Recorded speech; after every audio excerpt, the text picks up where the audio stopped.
Eddie, congratulations to your right. A little bit more this way, I'm waving right at you. There you go. How are you? Congratulations to you. How daunting was this? Did you think you could do it? Do you know what? When you try, well, basically, as the dream for actors is to tell interesting stories about interesting people, and they don't come as extraordinary as Stephen and Jane's story. So when I read the script, I fought incredibly hard for this part. But you do it blindly. You do it trying to persuade people that you're really confident, you know exactly what you're going to do. It's like any sort of job interview.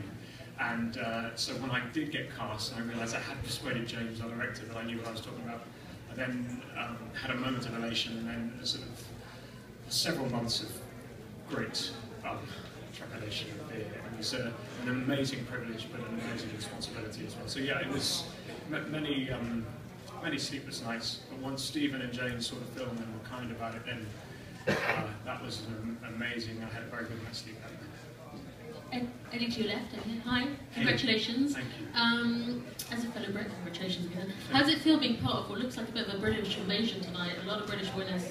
Is your access in Hollywood a bit better than maybe it was before for Brits? Have you seen any change? Gosh, do you know, I have no idea. For me, I started doing theatre in London, and I was really film illiterate, and it's taken, I just thought, you know, I'd do plays if I was lucky enough to be employed. And gradually, as I started coming over here and being educated by amazing American directors and actors and British actors and directors, it's the whole thing has been a huge education. I remember when we first came over here, we would tend to, the Brits would stick together because LA is such a confusing city when you first arrive. No, so I have no idea what this, why there are so many Brits here. I'm thrilled to be one of them. Eddie, right here. Yes. Eddie. Congratulations on the win. From the first frame of the film, you completely embody this character. You do it subtly, then you kind of do it in an in-your-face way as the film. Ironically, as the film progresses, it seems that as Hawking is deteriorating, your presence is even stronger. And what, kind of following up on an earlier question, were the subtleties harder, or were the more broad strokes of, as we all know, Hawking to be harder for you, or both? The interesting thing about the process was that we didn't, unfortunately we couldn't shoot chronologically. So the hardest thing was making sure that the performance melded, and that you didn't hopefully look and find the moments or the transitions. The interesting aspect of it for me was that when you meet Stephen, even though he can move so few muscles, he has all of the facilities that we have of voice, of gesture, of all of those energies are channeled into those few muscles he can move. And for me, the great privilege of this film was being able to do it on film, as in to do it with a camera, being able to see the intricacies and the nuances of every minutiae of your face. Because when you meet Stephen, that's where his charisma is. Thank you. Eddie, directly in front of you. When we talked to the producers, they said they basically had to stalk Stephen's wife to get her approval to get the film made.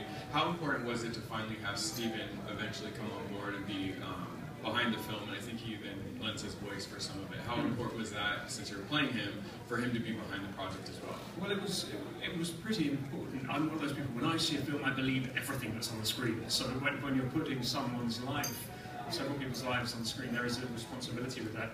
I met Stephen before we started filming, and of course I was looking for his approval. But and he was incredibly generous to me and kind. But he's not the sort of man that's going to go, yeah, just go ahead and film. It's great. Go be. I knew that it would involve him seeing the film before he would give his judgment. And when he did, and when he was generous enough to offer us his voice. It was really special, particularly the voice, because I've been watching all this documentary material and then watching all the dailies, the rushes of the film.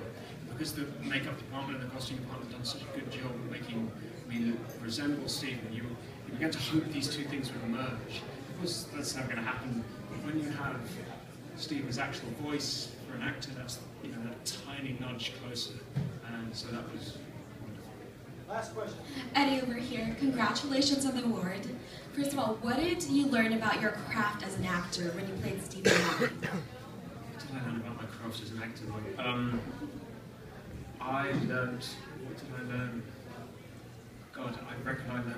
as good as the people you play with, and Felicity Jones in this film, Charlie Cox, Maxine Peake, you know, all of us under James's guidance, we would challenge each other, we were fiercely protective of our characters. It was important that an audience left the film going, what would you do in this situation? There was no judgment on them. So it was really learning to listen to the actors who played.